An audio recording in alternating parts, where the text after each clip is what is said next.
First, open the Identilink app. Then, enter the same credentials used to log into SiteIQ to view your data. In our case, we'll be using the demo@identifiedtech email and the associated password. Once you've entered your credentials, go ahead and press the Login button to log in. Okay, now that we're logged in, we'll go ahead and create a new site to start mapping. To do that, press the blue button in the lower right-hand corner. Go ahead and enter a descriptive name about your site. For us, we'll use App Demo. Once you're done entering the name for your site, go ahead and press Create New Site. Next, we'll import a KML to mark the site boundaries. To do this, tap the Import KML button at the top of the screen. Your KML should be in the Download folder. Go ahead and tap the KML you'd like to import. The app automatically zooms in on the KML to mark the site boundary. Next, we'll start planning flights to map your site. To create a flight, tap the blue button on the bottom right-hand portion of the screen. Choose a name for your flight. In our case, we'll use Flight 1. Hit Create a New Flight. To start planning a flight, press the Area of Interest or AOI button on the left side of the screen. Zoom in on the area you'd like to map and place a marker. Continue placing markers until you've drawn a polygon that covers your AOI. If you've placed an unnecessary marker, press the Undo button to remove the last point that you created. If you place a marker in the wrong location, you can hold and drag the marker to the correct location. Once you're satisfied with your AOI, press Done. Next, we need to set the takeoff location for our flight. To do this, tap the Takeoff button on the left side of the screen. Then, tap the location you'd like to take off from. If you need to change your takeoff location, tap another location on the map. Once you're satisfied with your takeoff location, press Done. You'll notice your flight plan was automatically created, but there are a few more settings before we're ready to fly. Next, we'll set altitude and drone model so the app can program the drone correctly. Press the Settings button on the left side. You'll see two fields you can type numbers into: altitude above peak terrain and peak terrain. The peak terrain value represents the highest point of land above your takeoff location, such as a hill or a mountain. Altitude above peak terrain represents the altitude of your drone above the peak terrain value you set.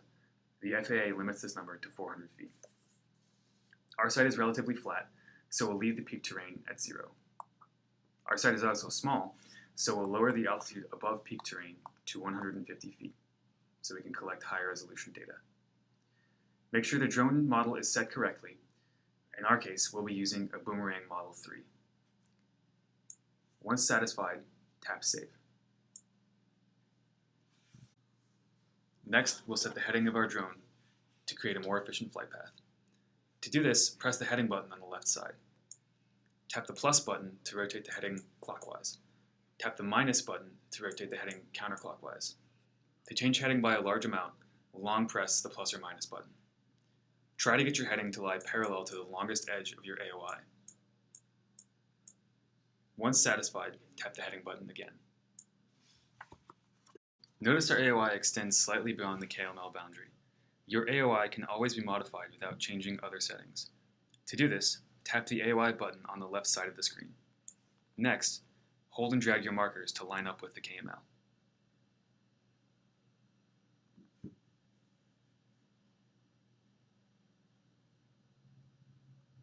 We'll also extend our AOI to include the 2 extra GCPs to the right. This ensures that when we plan our next flight, we'll have a set of overlapping GCPs.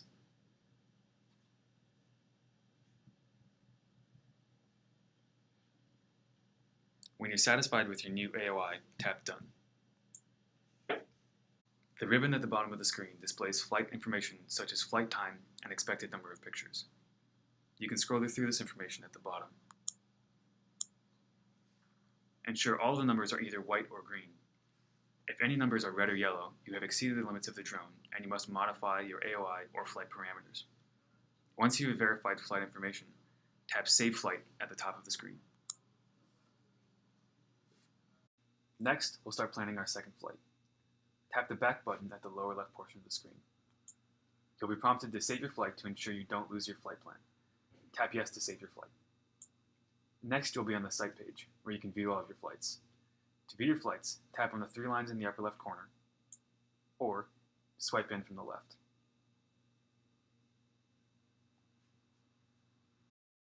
Next, we'll create our second flight. To do this, tap the blue button at the lower right. You'll be prompted to name your flight. We'll call ours Flight 2 and tap Create New Flight. Tap the airplane icon at the top of the screen to view your previously created flights. Next, create your flight in the same way you created the previous flight by creating an AOI, setting your takeoff location, modifying settings, and adjusting your heading.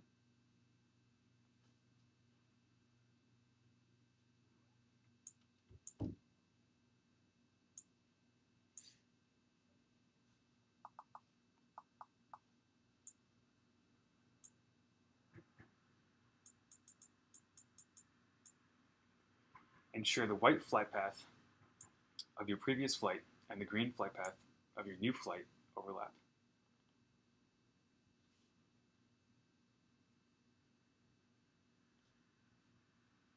Once you're satisfied with your new flight, hit the back button at the lower left and tap Save Flight. This will bring you back to the site page where you can swipe in and tap View All Flights to see all the flights you've created for this site. To upload or modify a flight plan, swipe in from the left and select the flight you'd like to upload. Next, tap the blue airplane icon at the bottom right portion of the screen. Notice this flight doesn't finish covering the entire site. We'll modify the AOI to include the final 2 GCPs and upload the flight plan to the drone. Be sure your radio is connected this time. To upload the flight, tap the 3 dots at the upper right portion of the screen. Then tap Connect to Drone. You'll notice a set of icons on the right of the screen indicating GPS status, battery level, and drone connectivity. These should all be green before takeoff. To upload your flight, tap the 3 dots again, then tap the Upload Waypoints to Drone button. If you receive any error messages, re-upload the flight. If uploaded successfully, you'll get a success notification.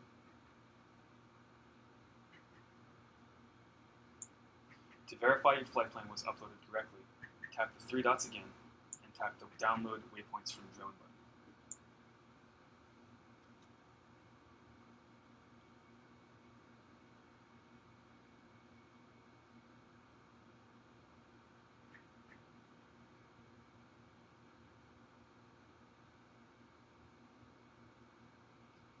You should see a yellow flight path with no green path showing.